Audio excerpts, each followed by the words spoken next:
یہ نرگس صاحبہ انڈیا سے پوچھتی ہیں فجر چھوڑ کر باقی نمازیں پڑھنا، اگر ہم فجر کی نماز نہ پڑھیں تو کیا باقی نمازیں پڑھ سکتے ہیں یا وہ بھی قبول نہیں ہوں گی؟ فجر کی نماز نہ پڑھیں تو ایسا کوئی پیکج ہمارے علم میں نہیں ہے کہ جو فجر کی نماز نہ پڑھے اس پر باقی نمازیں بھی اللہ کی طرف سے معاف ہو جاتی ہیں۔ اس طرح کا کوئی پیکج ابھی تک میرے علم میں نہیں ہے کہ قرآن و سنت میں کوئی اس طرح کا کوئی پیکج نماز چھوڑنے والوں کو اسپیشلی دیا گیا ہو کہ جو ایک چھوڑ دیں وہ باقی بھی چھوڑ دیں، ایسا نہیں ہے۔ آپ اگر فجر نہیں پڑھتے تو باقی 4 نمازیں پڑھیں، کیونکہ باقی بھی چھوڑیں گے تو اور بڑا گناہ ہوگا، اور فجر چھوڑنا بھی کبیرہ گناہ ہے۔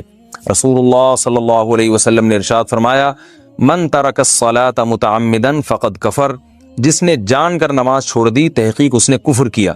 تو یہ خوب سمجھ لینا چاہیے کہ اسلام لانے کے بعد نماز جان بوجھ کر قضا کر دینا، اس سے بڑا کوئی جرم اسلام میں ہے نہیں۔ یہ تو تصور نہیں تھا پہلے زمانے میں کہ کوئی مسلمان ہو اور جان کر نماز قضا کر دے، تو اسلام کی علامت ہے۔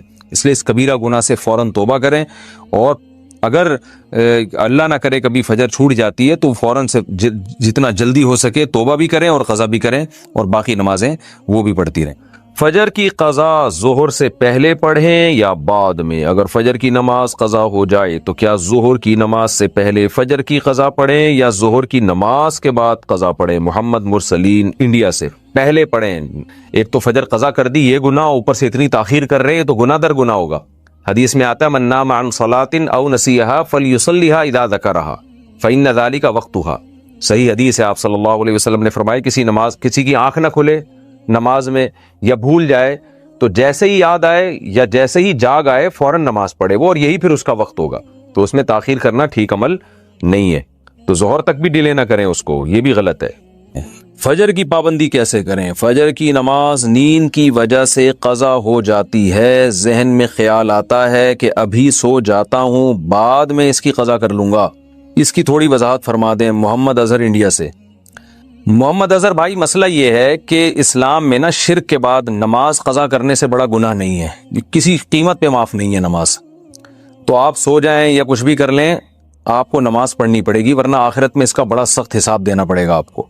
اور فجر کی نماز کی ویلیو اس لیے بھی زیادہ ہے کہ اس میں اس کے ثواب اس لیے زیادہ ہے کہ اس کو پڑھنا مشکل ہے۔ تو 2 کام میں آپ کو بتاتا ہوں، وہ اگر کر لیں تو انشاءاللہ آپ سے پابندی ہو جائے گی۔ نمبر 1، صبح اٹھنے کے لیے آپ ایک الارم والی گھڑی لیں جس کے الارم کی آواز بہت تیز ہو، اور وہ آپ جہاں سوتے ہیں نا اس جگہ سے دور رکھیں، کہیں دور الماری پہ رکھیں، تاکہ جب وہ بجے تو اتنی زور سے بجے کہ آپ کے 14 طبق روشن ہو جائیں، اور محلے والے آپ کو بولیں کہ بھائی جا کے اس کو بند کرو۔ اور دوسری بات یہ ہوگا، دور رکھنے کا فائدہ یہ ہوگا کہ آپ فوراً وہیں سوتے سوتے ہاتھ مار کے بند نہیں کریں گے، بلکہ آپ کو اٹھ کے چل کے جانا پڑے گا اسے بند کرنے کے لیے۔ تو اتنی تیز آواز ہو کہ آپ دوڑتے ہوئے جائیں اٹھ کے، تو اس سے انشاءاللہ آپ کی آدھی نیند بھی غائب ہو جائے گی، اور جو سستی تھی وہ بھی کم ہو جائے گی، اور آپ انشاءاللہ اٹھ بھی جائیں گے۔ دوسرا کام آپ نے یہ کرنا ہے کہ جس دن فجر کی نماز قضا ہو جائے اس دن آپ نے فجر صبح کا ناشتہ نہیں کرنا ہے۔ اگر آپ ناشتے کے عادی ہیں تو اس دن کا ناشتہ آپ گول کر دیں سزا کے طور پر، تو یہ بھی ہے۔ اور اگر آپ ویسے ہی ناشتے کے عادی ہیں، ناشتہ کرنے کا آپ کا معمول نہیں ہے، تو پھر آپ اس دن لنچ غائب کر دیں، بولے آج کھانا نہیں کھاؤں گا میں، تو کچھ سزا دیں اپنے آپ کو، تو اس سے انشاءاللہ آہستہ آہستہ اس بری عادت سے آپ کی جان چھوٹ جائے۔ قضا نمازیں کس طرح پڑھیں؟ قضا نمازیں کس طرح پڑھنی چاہیے؟ کیا ان کی 5 نمازیں اکٹھے ایک وقت میں پڑھ سکتے ہیں؟ وحید اللہ خان کوہاٹ سے۔ جی ہاں، ایک وقت میں، ایک دن میں آپ پڑھ سکتے ہیں، ایک ٹائم پہ بھی پڑھ سکتے ہیں، 5 نہیں بلکہ وتر کی قضا بھی واجب ہے، تو وتر ملا کے 6 ہو جائیں گی، تو وہ قضا اکٹھی بھی پڑھ سکتے ہیں۔ اور نیت یہ کرنی ہے کہ میرے ذمہ، جیسے فجر آپ پڑھ رہے ہیں تو نیت یہ کریں میرے ذمہ فجر کی جتنی نمازیں لازم ہیں ان میں سے میں سب سے پہلی نماز پڑھ رہا ہوں۔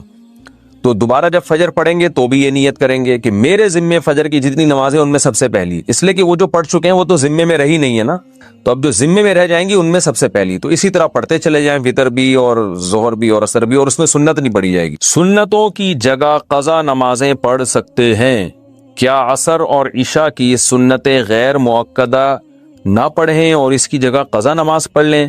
کس طرح نفل بھی نہ پڑھیں تو کیا یہ صحیح ہے؟ محمد آصف صاحب انڈیا سے۔ جی ہاں، صحیح ہے، یہ سنت مؤکدہ تو نہ چھوڑیں لیکن غیر مؤکدہ قضا عمری کی خاطر چھوڑ دیں۔ کیا صرف فرض نماز پڑھنا ٹھیک ہے؟ اگر کوئی شخص سنت مؤکدہ اور غیر مؤکدہ اور نوافل چھوڑ کر صرف فرض اور واجب ہی ادا کرتا ہے تو کیا اسے گناہ ہوگا؟ اور آخرت میں حساب ہوگا یا نہیں، نیز کیا اس کی قضا کرنی ہوگی۔ دیکھیں نوافل چھوڑ دیتا ہے یا سنت غیر مؤکدہ چھوڑ دیتا ہے تو کوئی گناہ نہیں ہے، لیکن اگر صرف سنت یعنی فرائض پہ اکتفا کرتا ہے اور سنت مؤکدہ کبھی بھی نہیں پڑھتا تو پھر یہ گناہ گار ہے، کیونکہ سنت مؤکدہ کو ہمیشہ کے لیے ترک کر دینا علماء کہتے ہیں اس میں گناہ کا خطرہ ہے اور یہ شخص قابل ملامت ہے، کیونکہ سنت مؤکدہ یہی ہے جس کی تاکید بہت زیادہ ہے، جیسے فجر کی 2 سنتیں آپ صلی اللہ علیہ وسلم ہمیشہ پڑھا کرتے تھے، حتیٰ کہ فجر کی سنتیں سفر میں بھی نہیں چھوڑی آپ صلی اللہ علیہ وسلم نے، تو باقی سنتوں کا بھی جو مؤکدہ ہیں ان کا اہتمام ضروری ہے۔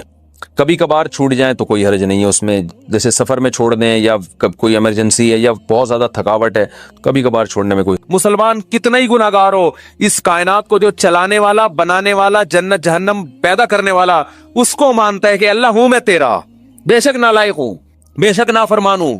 تبھی یاد رکھو اپنے ایمان پہ سمجھوتا نہ کرو۔ جو لوگ یورپ جاتے ہیں، امریکہ جاتے ہیں، میں ان سے خاص طور پہ کہتا ہوں یار تم اگر یاشی میں لگ بھی رہے ہو، خدا کے بندو اپنے آپ کو مسلم تو کہا کرو کم از کم، برائی کو برائی تو سمجھو، اللہ توبہ کی توفیق دے دے میں غلط کر رہا ہوں، یہ اعتراف تو کرو اللہ کے سامنے۔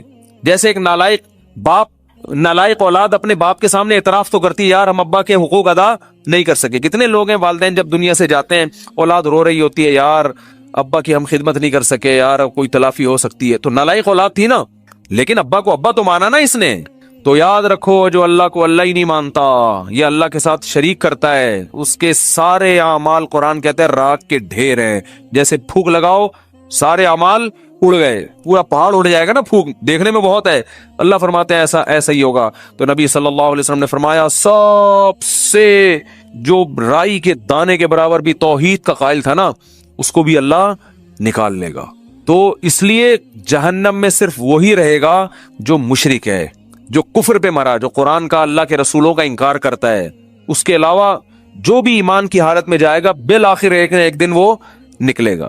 تو اس لیے میرے بھائی جو میں اصل حدیث سنا رہا تھا کہ جہاں بھی ایمان اور اسلام کی بات آئی ہے قرآن و سنت میں، وہاں نماز لازمی ساتھ میں چپکی ہوئی ہے۔ تو اس لیے آپ کو نماز تو پڑھنی ہی پڑھنی ہے، اس میں تو نو کا آپشن ہے ہی نہیں۔ یہ ثابت کرنے کے لیے ہم کیا ہیں؟ مسلم ہیں، مرد کو بھی عورت کو بھی۔